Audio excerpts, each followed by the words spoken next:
Pronto. Então vamos, hoje, lição 7 do módulo 4 da capacitação destino. Nós vamos falar sobre o verdadeiro amor. Quando estava lendo essa lição, cara, quando fala de amor no relacionamento, é inevitável eu lembrar. Quando a Paula e eu começamos a namorar, a gente começou a namorar, foi numa sexta-feira 13. 13 de julho, nós começamos a namorar. Na verdade, no dia 13, eu pedi a Paula em namoro. Nós só começamos a namorar na quinta-feira seguinte. E aí, logo a Paula veio me chamar de amor. Amor, não sei o quê, amor, não sei o quê. Aí eu lembro que eu falei com ela assim, eu falei, vamos fazer um combinado? Você vai me chamar pelo meu nome e eu vou te chamar pelo seu nome. Quando você tiver certeza que me ama, você me chama de amor, porque o amor ele é construído. Não é um negócio que eu te conheci hoje, eu estou te chamando de amor para cima e para baixo. E aí ela, tá bom então, William. Aí parou de me chamar de amor na mesma hora, me chamou de William. Eu falei, não me ama ainda mesmo, não. Então o amor, a gente vai aprender hoje o que é o verdadeiro amor, porque o amor hoje ele é banalizado. Gente, as pessoas não sabem o que é o amor, não sabem o que é amar. Elas simplesmente saem chamando de amor, de vida, paixão, e esse negócio está todo errado. O texto de referência aqui, o texto de João 3,16. Porque Deus amou o mundo de tal maneira que deu seu Filho unigênito para que todo aquele que nele crê não pereça, mas tenha vida eterna. Só nesse texto aqui já demonstra muito sobre o que é o amor. Só esse texto já demonstra muito sobre o que é o amor. Os objetivos da aula de hoje: compreender a diferença entre o amor e outros tipos de sentimento, desenvolver as 7 qualidades do amor no casamento e compreender que o amor sempre é posto à prova. O amor sempre vai ser colocado em xeque. Sempre. Deixa eu só autorizar alguém que chegou aqui. O amor sempre vai ser colocado em xeque e nós devemos entender isso. Nós devemos saber o que é o amor. Olha só, Deus é o criador do amor, mas o pecado distorceu o seu significado real. Nos dias de hoje, a sociedade relaciona o amor com algo que é apenas uma emoção. Muitas pessoas falam assim, eu quero separar porque eu não amo mais, porque não sente mais nada por ele. Pensando que o amor é um sentimento, mas o amor não é um sentimento, a gente vai ver isso. Não é uma emoção, simplesmente. Olha só, a superfície das emoções. As emoções são belas e a vida seria entediante sem ela. Por outro lado, elas podem ser muito traiçoeiras, além de enganosas e muitas vezes nos induz ao erro. Olha o que diz lá Jeremias 17, a gente tem falado muito sobre esse versículo nesse módulo. Enganoso é o coração, mais do que todas as coisas.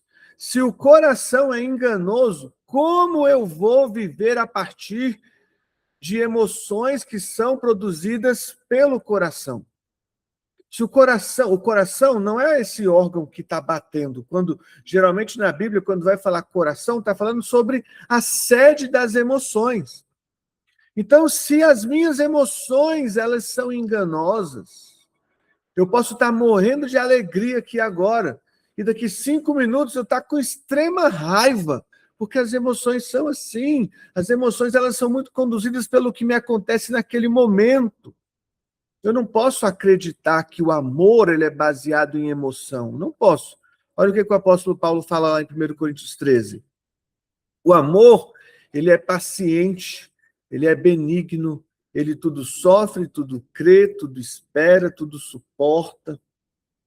O amor não se porta inconvenientemente. O amor não se exaspera, ele não busca o próprio benefício. O amor, ele não é uma emoção. Não é. O amor é uma pessoa. A gente vai ver isso mais para frente. A profundidade do amor. Encontramos a definição de amor não como o que vemos no dicionário, e sim a que descreve quem é o amor. Se você observar, ele escreveu o amor com um azinho maiúsculo, você está vendo? Porque está representando uma pessoa, não é uma emoção. Primeiro, o amor, ele é paciente. Muitos homens dizem, eu não entendo as mulheres. A todos eles eu informo, se é que ainda não perceberam que o amor está ligado à paciência. Isso envolve calma, tranquilidade para esperar. Quando uma pessoa é paciente, isso se reflete em sua habilidade de escutar, calar ou falar no momento oportuno. Se o amor é paciente e eu amo aquela pessoa, eu não vou perder paciência com ela. Se o amor é paciente e eu amo aquela pessoa, eu não vou me estressar com aquela pessoa. O casamento é a união de duas pessoas completamente diferentes, são duas cabeças diferentes, dois mundos diferentes, duas experiências de vida diferentes no casamento. Duas pessoas diferentes que decidem compartilhar tudo da vida. Justamente devido a essas diferenças é que é necessário ter paciência para se adaptar à vida conjugal. Eu me lembro, há alguns anos atrás, a Paula e eu tínhamos algumas conversas no sentido de que era assim, olha, nós dois estamos jogando no mesmo time. A gente está jogando no mesmo time. Então, se eu fizer um gol contra, eu falando isso com a Paula, a gente está jogando no mesmo time. Se eu fizer um gol contra, você precisa ter paciência. Não é porque eu fiz um gol contra que eu estou jogando contra. Eu só fiz um gol contra. Eu só toquei a bola errado. Eu fiz alguma coisa que não foi certo, mas eu não fiz isso querendo errar. Ninguém faz um gol contra porque quer fazer um gol contra no futebol. O casamento é a mesma coisa. São duas pessoas que estão, vivendo juntas, elas decidiram viver juntos.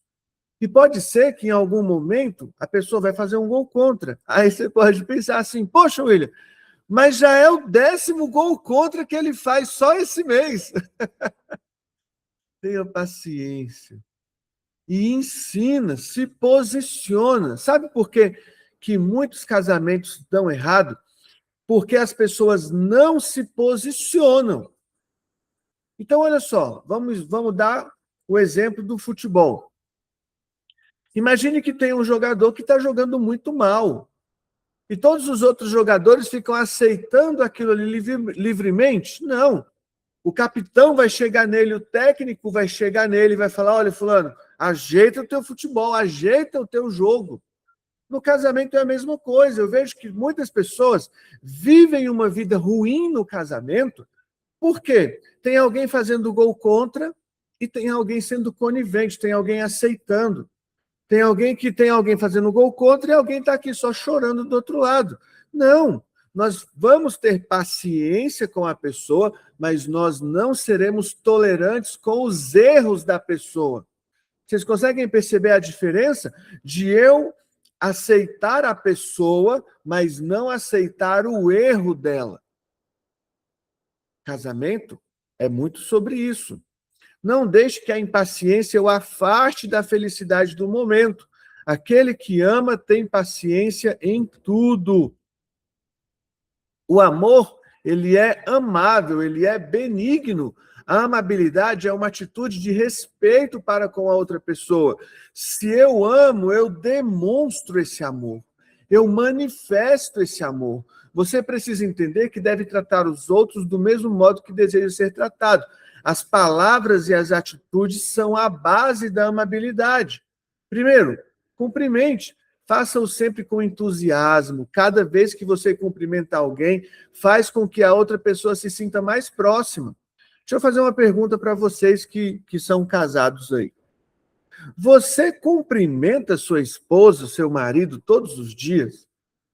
Todos os dias, quando vocês acordam, você dá um bom dia? Você dá um beijo na sua esposa, no seu marido, todo dia quando você acorda? Querido, você tem que dar um beijo nele todo dia. Você tem que dar um beijo nela todo dia. Você tem que acordar e dar um abraço nela todo dia. Dar um abraço. Bom dia, meu amor, você dormiu bem? Como que você dormiu? Você dormiu bem? Você está bem? O que você está programando para o dia de hoje? Como vai ser o nosso dia hoje? Todos os dias, dentro de casa, eu tenho esse costume já há muito tempo aqui dentro de casa. Eu estou passando aqui, a gente está dentro de casa circulando. Eu passo pela Paula, eu dou um beijo na Paula. Ela está ali fazendo alguma coisa na pia, às vezes no fogão, eu vou beber uma água ali perto, eu vou lá, abraço ela, dou um beijo aqui no ombro dela, dou um beijinho nela. Nós precisamos fazer isso o tempo todo, demonstrando o seu amor, o seu carinho, demonstrando o seu cuidado, o seu afeto, demonstrando que você quer estar com aquela pessoa, que faz bem para você estar com ela. Quando você sair para os lugares com a sua esposa, com o seu marido, você tem que sair de mãos dadas, você tem que sair abraçado, sabe? São pequenos gestos que vão demonstrando essa amabilidade, vão demonstrando esse amor, vão demonstrando esse querer estar junto. Você tem que, ó, a lição, o tema 2 aqui, sorrir. É difícil sorrir? Não é difícil sorrir. O sorriso nos faz sentir bem e não custa nada. Você sabia que há comprovação científica de que simplesmente o fato de você sorrir, de você fazer com a sua boca o gesto, o movimento do sorriso, ele já começa a melhorar a produção hormonal do bem no seu corpo? O simples fato de você sorrir.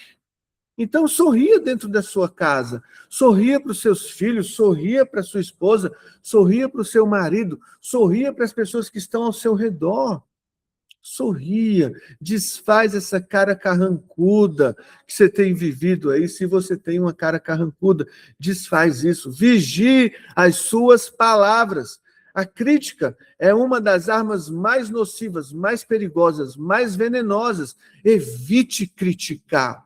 Vigie suas palavras. Coloca uma frase na sua cabeça. Se for criticar, elogie. Se for criticar, elogie. Troque a crítica por um elogio. Eu preciso, isso aqui é um termo que, para mim, eu preciso trabalhar muito, porque eu sou crítico e eu preciso trabalhar muito para eu segurar isso dentro de mim. O crítico, ele tem, e eu digo isso porque eu sou uma pessoa crítica, ele tem a falsa sensação de que ele sabe mais que os outros, é mais sábio que os outros, é mais entendido que os outros, tem um gosto melhor do que os outros, e aí por isso ele quer criticar tudo. Mas isso é uma mentira de Satanás. A crítica é algo que prejudica a relação. Todas as vezes que você for criticar alguém, elogie. Elogie. O amor não é invejoso e o amor não é orgulhoso. A inveja é um sentimento negativo que sempre vem acompanhado de uma reação específica. O orgulho é a busca por valorizar a si mesmo, mais do que as outras pessoas, causando assim humilhação aos demais. Esses sentimentos são provocados por um espírito de temor. Satanás foi expulso do céu porque invejou a Deus. Dentro de casa, ainda mais, queridos, dentro de casa, não há motivo no nosso lar de nós invejarmos ninguém. Não há motivo no nosso lar de nós sermos orgulhosos. Pelo contrário, nós devemos ser humildes dentro de casa. Dentro de casa eu não devo ter inveja de ninguém, e também nem fora de casa, mas dentro de casa eu não devo ter inveja de ninguém, pelo contrário, eu devo trabalhar para que os membros da minha casa evoluam, cresçam, sabe? Para que eles vão além do que eu pude, para que eles possam ir além de mim. Os sentimentos de inveja e orgulho são como ataduras que freiam o avanço do ser humano. Você precisa retirá-los de sua vida hoje mesmo. Faça uma oração renunciando à inveja, renunciando ao orgulho. Peça a Deus um coração simples e humilde. O amor não faz nada indevido. O amor, ele não causa o erro. Ele não gera, sabe, uma situação que é errada, que é indevido. Não, o amor não faz isso. No livro, o pastor cita a situação de uma jovem que ela se envolveu com um homem casado. E esse homem casado falava que amava essa menina, mas que não podia largar o casamento dele. É aquela típica história do sem vergonha casado com a menininha. E aí eu não posso largar minha esposa, mas eu te amo. E a menininha engravidou. E depois que ela engravidou, ela colocou a boca no trombone e ela descobriu que ele tinha a esposa, tinha ela e tinha outra amante jovenzinha também grávida. Olha só, o amor não faz nada indevido. Se é amor, sabe, tem um assumir de compromisso. Se é amor, não precisa ser nada oculto, escondido, porque o amor não faz nada indevido. Nós encontramos na Bíblia um jovem chamado José, que tinha a bênção de Deus em tudo que ele fazia. Chegou para José o tempo da tentação, por intermédio da mulher de Potifar, que era o chefe de José. O amor a Deus e o respeito à autoridade que o Senhor havia dado a José foram provados. Ele tinha consciência de que o amor não faz nada indevido, por isso ele perseverou na retidão de seus princípios em Deus. A mulher de Potifar queria fazer algo errado, mas José sabia que o amor não se porta indevidamente. O amor não faz o que é errado. Se está fazendo o que é errado, é carnal, é carne, é emoção, não é amor. Muitas pessoas são tentadas quando estão em seu melhor momento profissional, melhor momento da vida, melhor momento, sabe, no aspecto geral. Mantenha-se sempre alerta e vigie os seus sentimentos. Você deseja que Deus lhe confie algo grandioso? Uma relação grandiosa, um casamento maravilhoso, uma vida extraordinária? Seja íntegro em todos os seus caminhos. O amor não busca agradar a si mesmo. Muitas vezes o ser humano tende a ser egoísta e 99% das pessoas entram num relacionamento querendo com que aquele relacionamento faça ela feliz. As pessoas entram num relacionamento porque elas estão feridas, porque elas estão tristes, porque elas estão precisando de ajuda e elas entram numa relação por elas. O amor não busca o próprio benefício. Ele não busca agradar a si mesmo. As pessoas tendem a ser egoístas, a olhar somente para si mesmo. À medida que crescemos e nos tornamos conscientes, precisamos aprender a compartilhar e ser generosos. O amor está muito mais para o que eu quero fazer por ela do que o que ela pode fazer por mim. José, ele foi maltratado pelos irmãos dele. Os irmãos de José venderam José, mas então sobreveio a época de fome, e o amor de José por sua família fez com que ele não pensasse apenas nele, mas também nos seus irmãos e em seu pai. Tomou a decisão correta ao pensar no bem-estar de sua família. O amor nos leva a pensar não apenas nos nossos próprios sonhos, mas em ajudar a realizar os sonhos dos outros. Já imaginou você vivendo o seu sonho e a sua família perdida? Você no seu sonho, você no seu mundo, você no seu projeto e a sua família à mercê de tudo isso? Você usando a sua família para se beneficiar? Não pode. O amor, ele não quer agradar a si mesmo. Se você ama a sua esposa, você vai agradar a sua esposa. O apóstolo Paulo fala que a preocupação do homem casado é em como agradar a sua esposa. Essa é a preocupação do homem casado. Essa é a preocupação do homem comprometido com a família. O amor não é mal-humorado. Os nossos defeitos nos conduzem ao mau humor. O mau humor é algo que está estragado em nós, não nos outros. Essa semana eu estava aqui em casa, já no final do dia, um dia cansativo ali, dia de ir para a rua, olhar carro, aquele dia cansativo. E aí no finalzinho do dia o Levi chorando e chorando e chorando, e eu aqui na cozinha, o Levi lá na sala com a Nicole. E o Levi chorando, gente, me veio uma raiva, e eu pensando assim, meu Deus do céu, a Nicole não vai embora não. E eu chateado ali com raiva do Levi.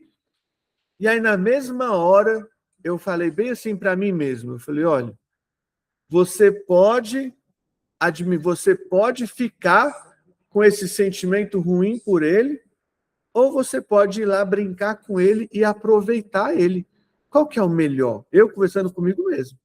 Aí eu fui para a sala, peguei ele no colo, comecei a brincar com ele, ele parou de chorar. E aí nós tivemos um momento muito bom juntos, a gente brincou muito, ele começou a rir muito, ele está numa fase de rir, de brincar, já entende, já fica brincando, e ele brincando e rindo e conversando ali, e aí depois eu vim aqui e contei isso para a Paula, porque olha só, eu tive a oportunidade de permanecer mal-humorado ou de administrar esse mau humor em mim e aproveitar aquele momento.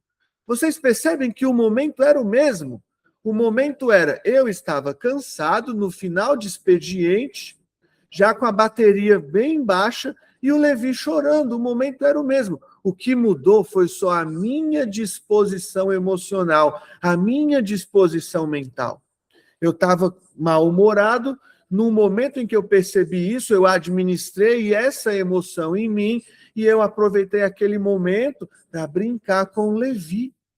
Sabe, queridos, nós devemos administrar o nosso humor. O mau humor é um defeito que existe em nós. Por isso, o que se deve fazer é avaliar suas forças, as suas fraquezas, pedir ao Espírito Santo ajuda para vencer suas fraquezas. Para transformar sua fraqueza em força, é fundamental o contato diário com a palavra de Deus. Assim, como um tempo dedicado à oração, porque é o Espírito Santo que nos convence do nosso pecado, da justiça e do juízo de Deus. Ele diz no livro aqui, eu conheço pessoas que levaram seu casamento à destruição por falta de sabedoria em seu modo de falar. Desse modo, perderam o que supostamente amavam, porque deixaram o mau humor entrar dentro de casa. O amor não se irrita, nem se aborrece facilmente. Cultive em sua vida o amor paciente, respeitoso, generoso, humilde, correto, sincero e alegre. Eu não sei se vocês já seguem o pastor César Castellano no Instagram, a pastora Emma Cláudia, segue a pastora Sara, segue eles. Você vai perceber o pastor César, um senhorzinho de 70 e tantos anos, que você vê ele nos cultos, é pulando o tempo todo, ele tem um gesto assim de ficar pulando com a mão assim, é pulando o tempo todo, rindo o tempo todo. A pastora Emma Cláudia, o sorriso dela é aquele sorriso que vem aqui no alto da cabeça assim, né? Rasga o rosto todo. Sabe, um povo alegre, e eu tenho aprendido isso com eles. Até mesmo o pastor Lau, você vai ver o pastor Lau conversando, é o tempo todo ele, meu filho, aquele sorrisão largo. Nós devemos aprender a sorrir, aprender a ter uma vida alegre. O amor não guarda rancor. Deus não guarda uma lista dos seus pecados ou dos meus pecados. Ele não tem uma lista dos pecados que a gente cometeu, porque o sangue de Jesus já limpou cada um deles. Aquele que não perdoa, ele abre a porta para que a ofensa recebida se transforme em rancor. Assim, o ressentimento vai tomando lugar no coração, contaminando tudo de bom que foi criado por Deus e vai minando a relação. A pessoa que guarda o rancor dentro dela, sempre ela tem uma crítica para apontar, sempre ela tem um dedo para apontar, sempre ela tem uma palavra dura para falar, sempre, olha, a pessoa que guarda rancor no coração sempre tem um veneno escorrendo aqui no canto da boca dela. Sempre. E se esse veneno, querido, está escorrendo no canto da sua boca, ele está matando você, você não está nem percebendo. Você está engolindo o veneno e não está percebendo. Aprenda a perdoar dia a dia e você viverá com um coração livre de rancor. Você deve visitar as suas emoções, como a gente viu lá na cura interior da família. Você deve visitar as suas emoções, visitar o seu passado, encontrar o que te machuca no seu passado, identificar quem te machucou, liberar perdão e viver uma vida livre. Livre do rancor, livre da mágoa, livre da depressão, livre dos sentimentos ruins, livre das lembranças ruins, porque o Senhor, ele pode te ajudar a ter um coração puro de novo diante das pessoas. O amor, ele se alegra com a verdade. Se o amor se alegra com a verdade, gente, não cabe dentro da família mentira. Se o amor se alegra com a verdade, eu não posso ser o marido mentiroso. A Paula não pode ser a esposa mentirosa. Eu não posso ser o pai mentiroso. Sabe aquele pai que fala assim para o filho, tá bom, depois eu vou te dar. Mas no coração dele, ele não quer dar. Você está mentindo. A mãe que fala, tá bom, depois eu vou fazer. Mas no seu coração está que você não quer fazer, isso é mentira. E o amor não se alegra com a mentira. Se você não quer dar, você vai conversar com seu filho e vai falar, olha, eu não vou te dar isso agora, por isso e por aquilo. Se você não quer fazer, olha, eu não vou fazer isso, por isso e por aquilo. Certa vez, o pastor César contando, estava no escritório atendendo uma jovem de 20 anos. E ela começou a contar como se envolveu com um homem casado, a história que eu contei para vocês. Ele argumentava que não poderia deixar a esposa e que sofria muito com isso. Só que a grande verdade é que se esse homem amasse aquela mulher, ele não estaria no conforto do seu lar enquanto ela arcava com as despesas e as vergonhas daquela relação. O amor, ele não mente, o verdadeiro amor, ele não busca desculpas para viver no erro, mas ele celebra e respira a verdade, trazendo luz e alinhamento à palavra de Deus, trazendo luz e um alinhamento. Olha só, o amor, o Paulo Vieira tem uma frase que é o seguinte, ele fala das historinhas que a gente conta. São as desculpas que a gente conta. Essas desculpas, elas geralmente são verdadeiras. Mas o que elas são? Elas são desculpas, elas são historinhas. Por exemplo, eu posso dar uma topada na cadeira aqui e quebrar a unha. E aí falar bem assim, nossa, hoje eu não vou para a igreja não porque eu estou com o pé machucado. É verdade? Eu estou com o pé machucado? Eu estou com o pé machucado. Eu machuquei meu dedo ali? Verdade, eu machuquei meu dedo. Só que aí, lá do outro lado do Gama, lá no Vicente Pires, lá em qualquer lugar, teve um irmãozinho que aconteceu a mesma coisa com ele. Ele deu uma topada e arrancou a unha. Só que aí ele fez o curativozinho, calçou o sapato dele e foi para o compromisso dele. Foi para a igreja, foi para o compromisso.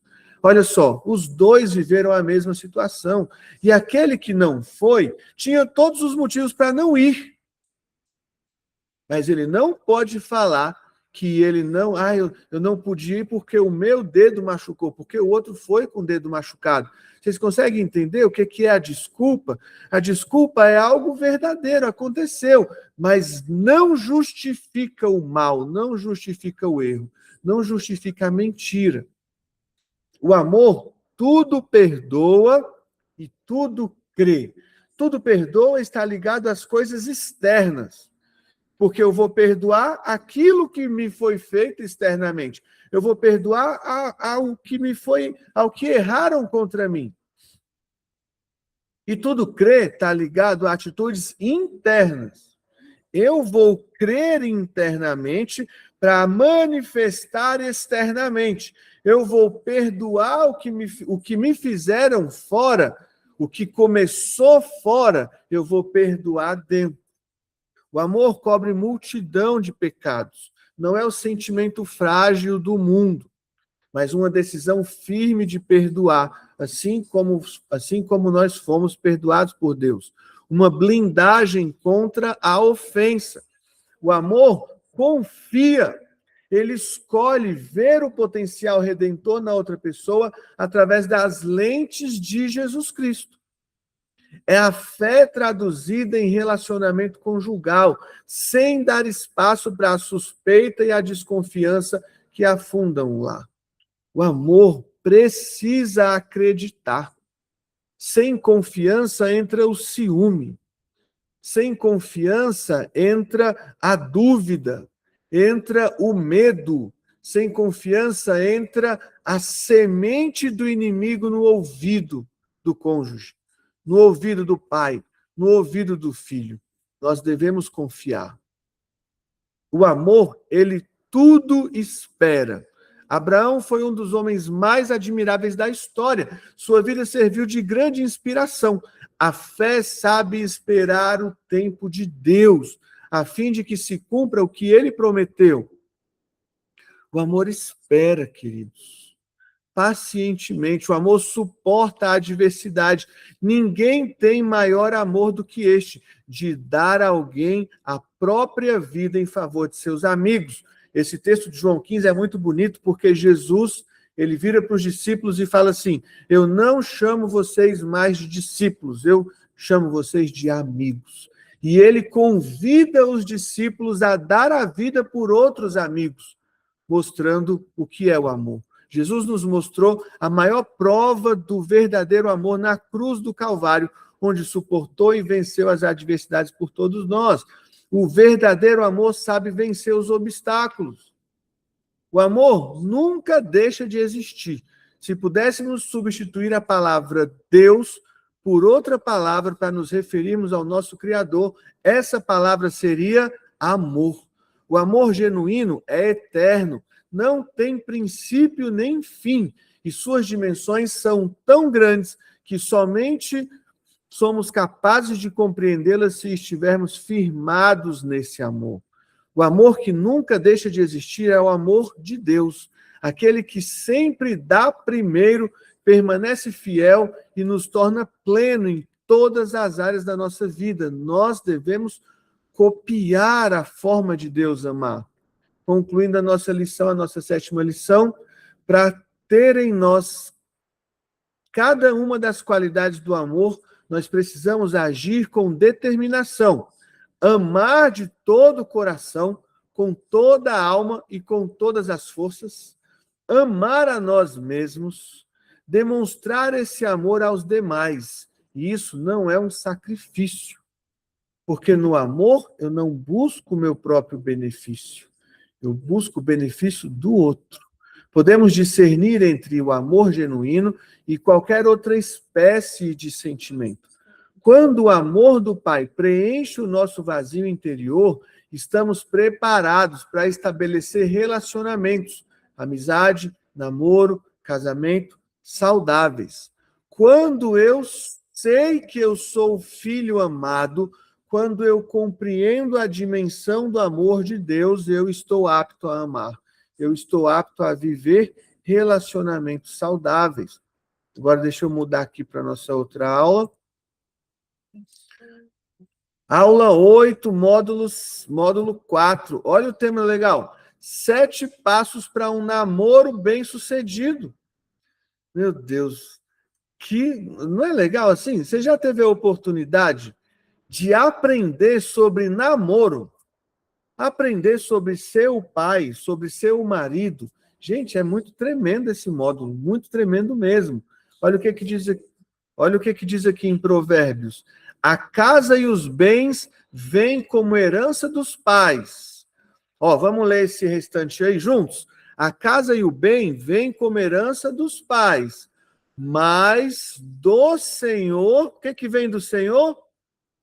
A esposa prudente. E a gente pode falar também do marido prudente. Vem de Deus a esposa prudente. Você já recebeu esse presente de Deus? Eu recebi. O Senhor já me presenteou com a esposa prudente. Graças a Deus, eu já recebi esse presente do Senhor. Se você estiver do lado da sua esposa, você fala assim, eu também.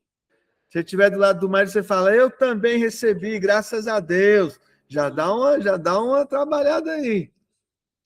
Objetivos da 8ª lição. Compreender o valor inestimável de um namoro dirigido por Deus, servindo como proteção vital para a sua jornada. Guardar o corpo com profunda convicção espiritual até o momento sagrado do casamento. Gente, eu transo no namoro? Não. Eu dou beijo de língua no namoro? Não. Por quê? Por quê, meu? Eu lembro do apóstolo Theo, ele falava assim, quando você beija em cima, você molha embaixo. Então eu preciso guardar o meu corpo, eu preciso vigiar.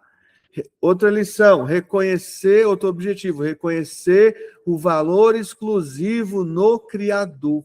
Reconhecer seu valor exclusivo no Criador, entendendo que você é a obra-prima mais importante do Senhor.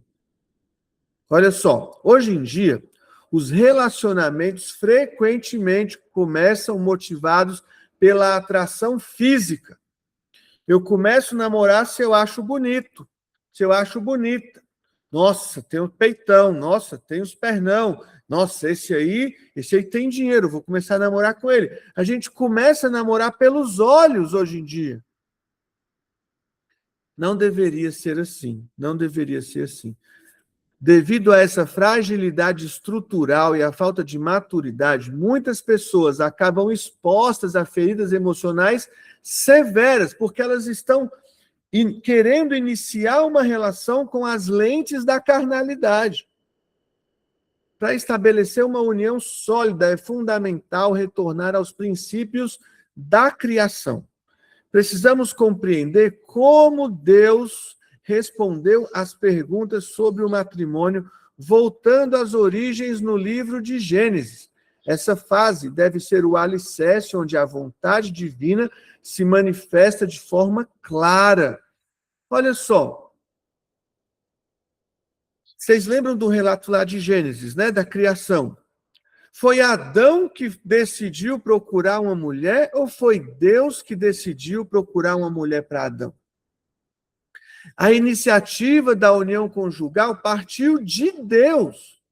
Foi Deus quem observou que não era bom o homem estar só, sendo ele mesmo o artífice que formou a companheira e apresentou a Adão.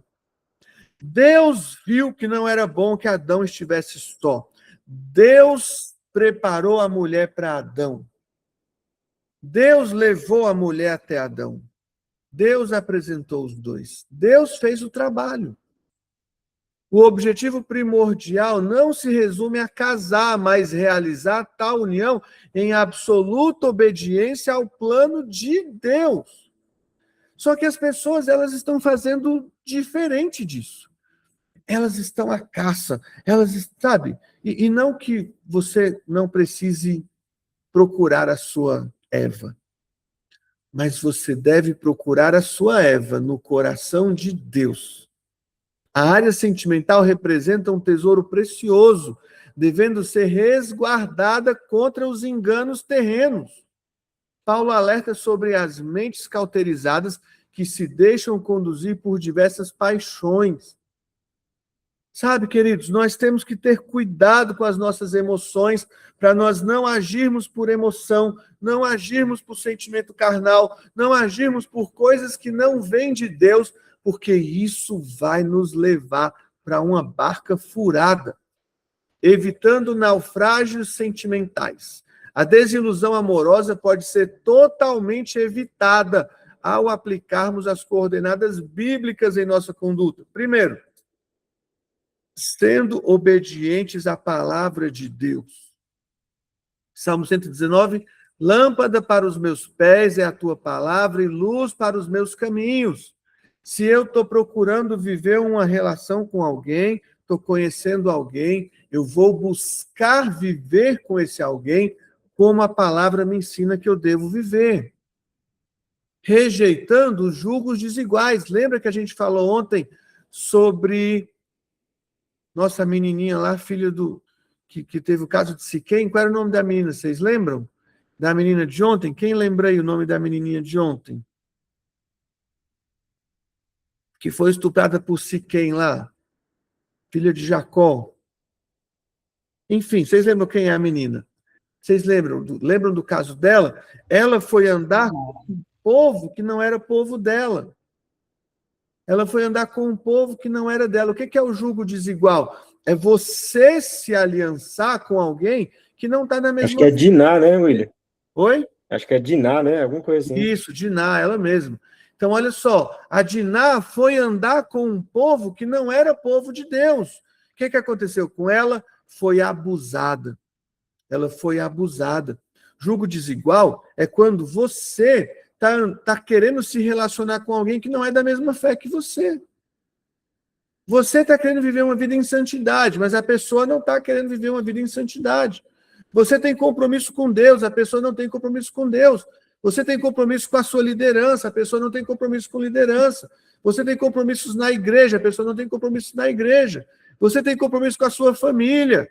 com seus filhos, com seus parentes. A esposa não tem, a pessoa não tem compromisso com ninguém. Isso é julgo desigual. É você estar com alguém que está numa mentalidade, num coração diferente do seu. Isso é julgo desigual.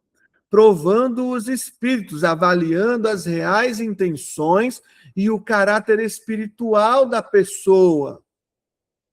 A gente está falando aqui sobre namoro, tá, gente? Eu vou entender quem é essa pessoa. Eu me lembro quando eu estava namorando com a Paula, antes de eu namorar com a Paula, eu vivi isso aqui.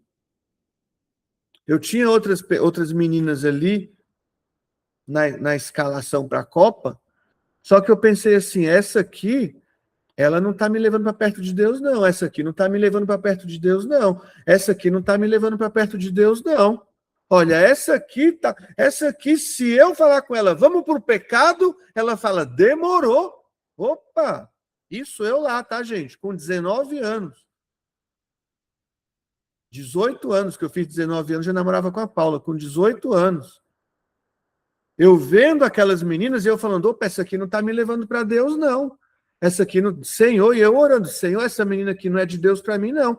Porque ela está me levando para o pecado. Como que é de Deus para mim se está me levando para o pecado? E eu estava procurando, eu estava orando, pedindo para Deus o quê?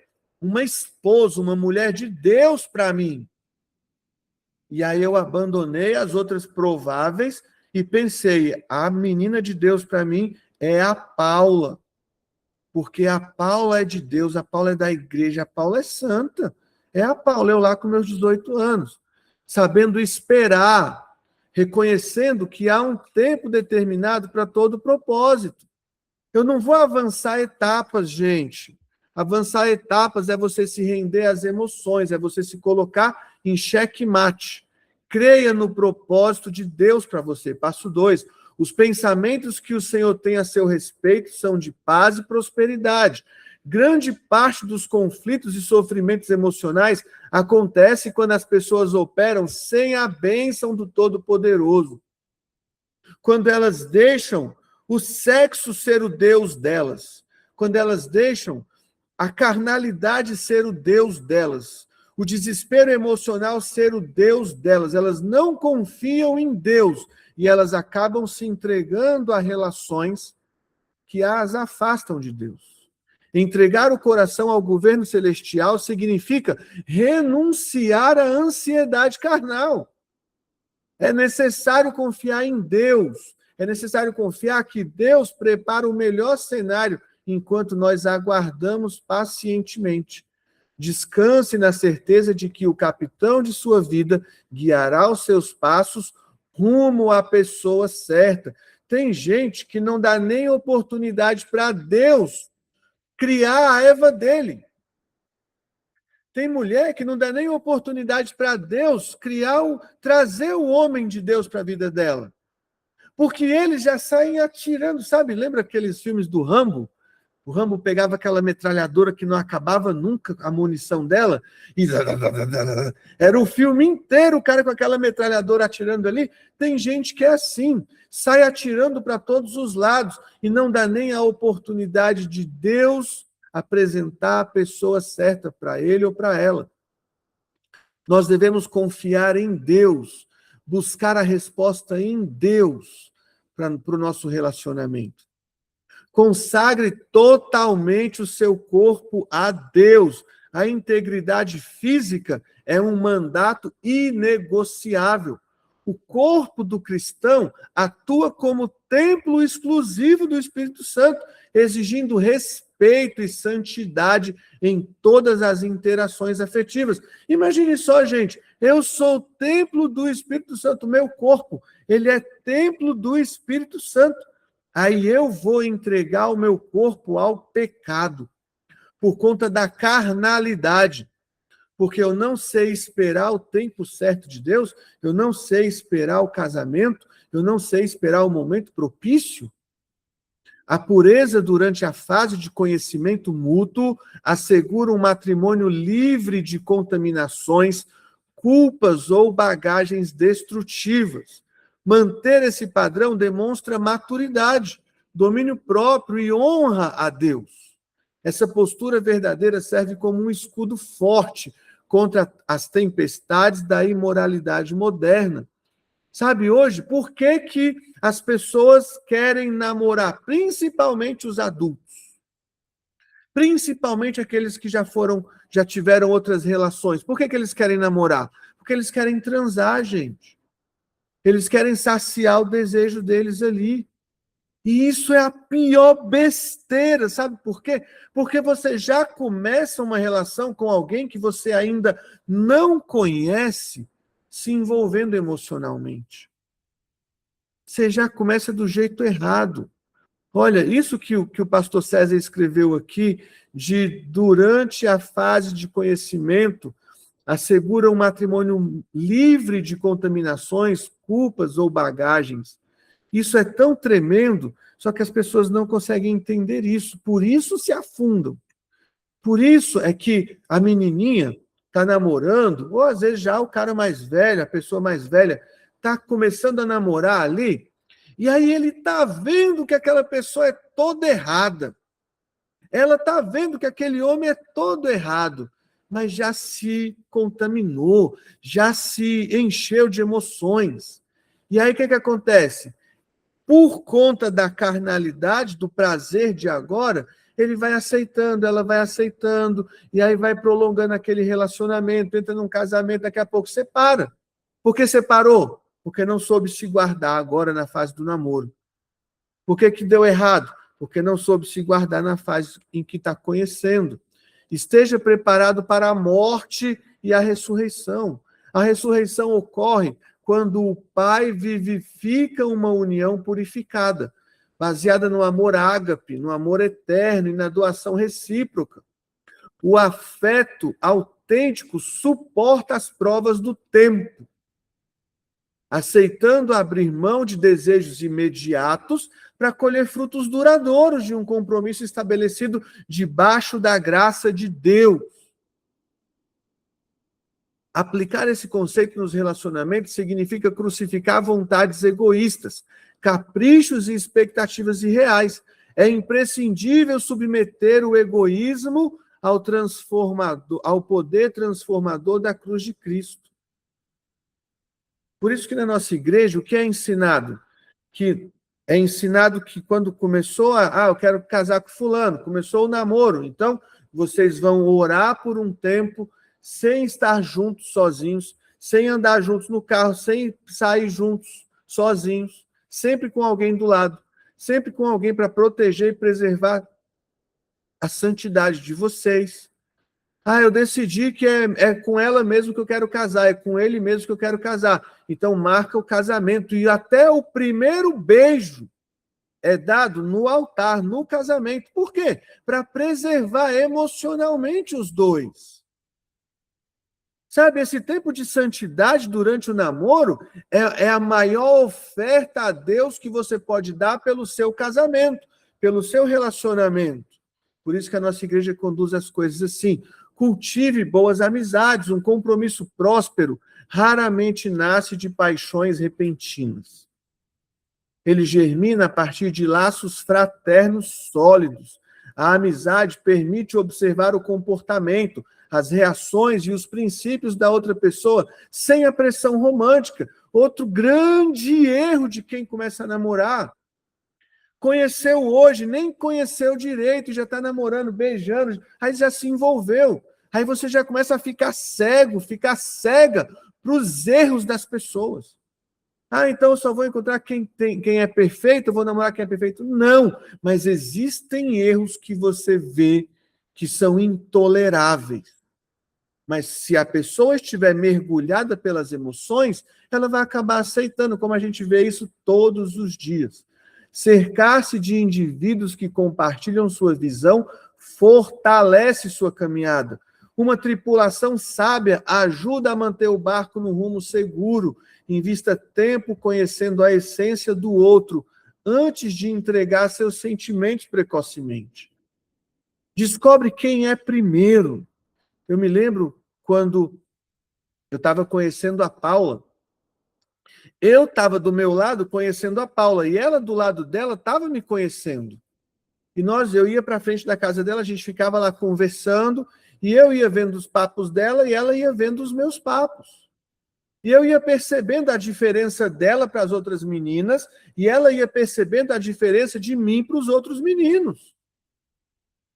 Queridos, você percebe que é algo racional, não é algo emocional. É algo que foi construído na racionalidade. Eu observando. Olha, essa menina não vai para a rua igual as outras, essa menina ajuda os pais em casa, essa menina só vai para a igreja. Quando a gente está conversando, o papo dela é só falando sobre a igreja. E ela do outro lado lá, esse menino só fala de trabalho, esse menino só fala de estudo. Esse menino vem para cá com a Bíblia na mão, quando dá o horário do culto, ele vai para a igreja e me deixa falando aqui sozinha, ele não deixa de ir para a igreja para ficar aqui comigo. Ela estava observando isso do lado dela e eu estava observando aqui do meu lado. E nós fizemos algo racional. Algo racional. Passo 6. Reconheça o seu valor. A autoimagem equilibrada atua como âncora interna, evitando aceitar propostas incompatíveis com sua identidade em Cristo. Se eu sei quem eu sou, não vou aceitar qualquer coisa. É mais ou menos isso. Rapaz, eu sei o valor que eu tenho para Deus, então não vou aceitar qualquer pessoa na minha vida. Não vou aceitar qualquer situação na minha vida. Eu sei a minha fé em Deus. Eu sei. Você sabe o nível da sua fé em Deus. Você sabe se a sua fé é uma coisa que não dá nem para ver, não dá nem para perceber, ou você sabe se a sua fé é uma coisa que dá para perceber. A fé que dá para perceber, gente, ela é aquela fé do tamanho do grão de mostarda. Ela é pequenininha também, não tem? Oh, minha fé! Não, Jesus falou, se você tiver fé do tamanho de um grão de mostarda, você vai ordenar esse monte que ele se lance em outro lugar e o monte vai se lançar em outro lugar. Só para você ter noção, a fé do tamanho, a fé que move uma montanha de lugar é do tamanho de um grão de mostarda. Aí você sabe o tamanho da sua fé, se a sua fé é do tamanho de um grão de mostarda, ou se a sua fé assim, que os dedos não precisam nem separar. Você sabe.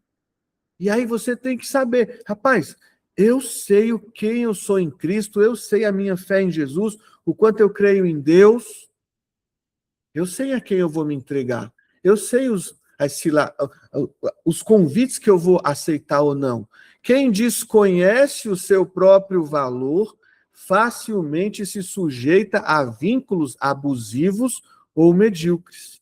Você é a obra de arte mais sofisticada do Criador. Lembra, a gente falou sobre isso ontem. Foi só quando Deus fez o homem que ele falou, viu Deus que é muito bom. Tudo que tinha feito era muito bom. Você é a obra de arte de Deus. Homens com o interior curado não buscam validação externa, pois transbordam a completude que já possuem em Jesus. Compreender essa verdade liberta a alma de complexos limitantes. Se você sabe quem você é em Deus, se você sabe o seu valor em Deus, você não vai se meter em qualquer coisa de qualquer jeito. Você não vai se entregar tão facilmente. Você não vai se corromper tão facilmente. Passo 7. Seja sensível à direção do Espírito Santo. O Espírito de Deus é o vento constante que deve inflar as velas do seu discernimento.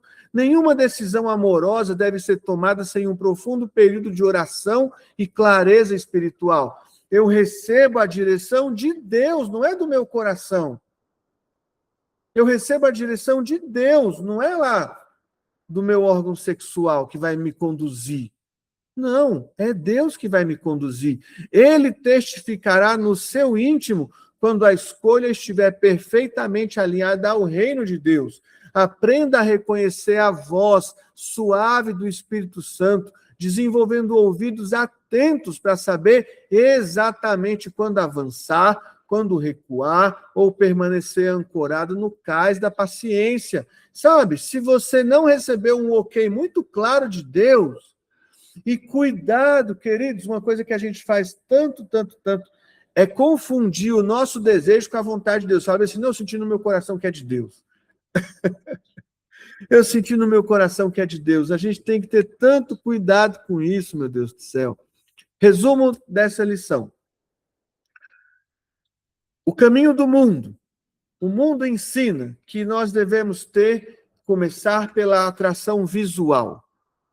O mundo ensina que nós podemos ser impacientes, precavidos não, impacientes, que nós podemos pular etapas, que nós devemos adiantar as coisas. O mundo ensina que não tem nada a ver o julgo desigual, afinal de contas, ninguém é igual mesmo, não é? É isso que o mundo ensina. Que é comum os conflitos, que é normal a briga, que é normal a discussão, que é normal esse tipo de coisa. O que é que isso gera, gente? Gera uma desilusão, gera corações feridos, pessoas machucadas. O que é que o reino de Deus ensina? O caminho do reino é uma identidade curada.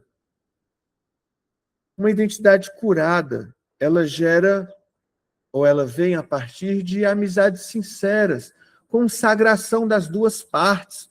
Os dois estão orando, os dois estão jejuando, os dois estão buscando direção do Espírito Santo. Isso gera um matrimônio abençoado. E aí, a Matrix está diante de nós, não é? A Matrix. Eu coloco diante de você a bênção e a maldição. O que é que você escolhe? A rota do reino de Deus ou a rota do mundo? Aí é cada um de nós que vai escolher. E quando você estiver liderando, os seus discípulos vão ter a oportunidade de escolher e você vai ensinar isso a eles. Cada um de nós escolhe a rota do mundo ou a rota do reino. Você quer a rota do mundo, onde Satanás reina dentro da relação, ou você quer a rota do reino, onde Deus reina dentro da relação? As 7 diretrizes ensinadas formam um sistema de orientação infalível, projetado para blindar sua mente contra os perigos ocultos nessa vida emocional, nessa vida de sentimentos e de relacionamentos. Conclusão: o namoro cristão nunca deve ser encarado como um passatempo, mas sim como uma preparação séria e rigorosa para a vida a dois. Tem que ser levado a sério isso, queridos. Entregar sua afetividade no altar de Deus garante uma fundação familiar absolutamente inabalável. Se você é um homem de Deus, se você é uma mulher de Deus, e você vai se envolver com outro homem de Deus, com outra mulher de Deus, a chance disso dar certo é muito maior do que você ser um homem de Deus se envolvendo com alguém que não é de Deus, ou você que não é de Deus se envolvendo com alguém que é de Deus. E aí aqui é uma coisinha que eu puxei aqui para o Homem 360 Graus. Nós somos chamados a assumir o leme da nossa vida, das nossas emoções, das nossas relações com firmeza, guiando nossas atitudes pela palavra de Deus, rejeitando, queridos, qualquer atalho da cultura do mundo. Você tem que ter nojo do mundo, ódio das coisas do mundo, nojo. As coisas do mundo têm que te enojar, sabe? O pecado tem que causar vergonha na gente. Essa semana eu tive a oportunidade de ver umas pessoas que tiveram um passado muito sombrio, muito ruim, muito mergulhado no pecado, e hoje são convertidas. E aí foi falado assim com elas: olha, vocês tinham essa vida de pecado mesmo? E as pessoas rindo ali: nós tínhamos mesmo essa vida de pecado. Eu lembrei do Bonhoeffer. O Bonhoeffer é um teólogo que diz assim, que aquelas pessoas que viveram uma vida mergulhadas no pecado e se converteram, elas não podem de forma alguma contar o testemunho delas se alegrando, mas elas devem ter grande vergonha do passado. Sabe, queridos, nós devemos ser essas pessoas, com grande vergonha, com grande nojo do pecado, do erro, daquilo que nós fizemos e ainda fazemos, que denigre o nome de Deus na nossa vida. E nós temos as 2 pílulas na nossa mão para a gente tomar. Escolhe a bênção ou escolhe a maldição? Nós devemos escolher a bênção para que nós tenhamos vida. Vamos orar? Pai, nós nos entregamos ao Senhor, colocamos a nossa vida diante de Ti, meu Deus. Colocamos os nossos sentimentos, as nossas emoções diante de Ti. Senhor, e nós te pedimos, sê conosco, esteja com a gente, meu Deus, nos ajude, nos dê sabedoria, nos dê graça, Senhor. Nos dê graça para aprender a viver isso na nossa vida e nos dê graça para ajudar os nossos discípulos a viverem isso na vida deles. Nos dê graça, Senhor. Nos dê sabedoria, nos dê força para vencer o pecado, para vencer a carne, nos dê força para vencer, Pai, os convites do inimigo na nossa vida, nos dê força, Senhor. Pai, em nome de Jesus, nós começamos essa lição consagrando o nosso dia ao Senhor e terminamos essa lição te pedindo, ajuda-nos no dia de hoje. Ajuda-nos a permanecer, Pai. A permanecer inabaláveis no dia de hoje. Dá-nos o pão nosso de cada dia hoje, Pai. Abençoa o nosso trabalho, a obra das nossas mãos.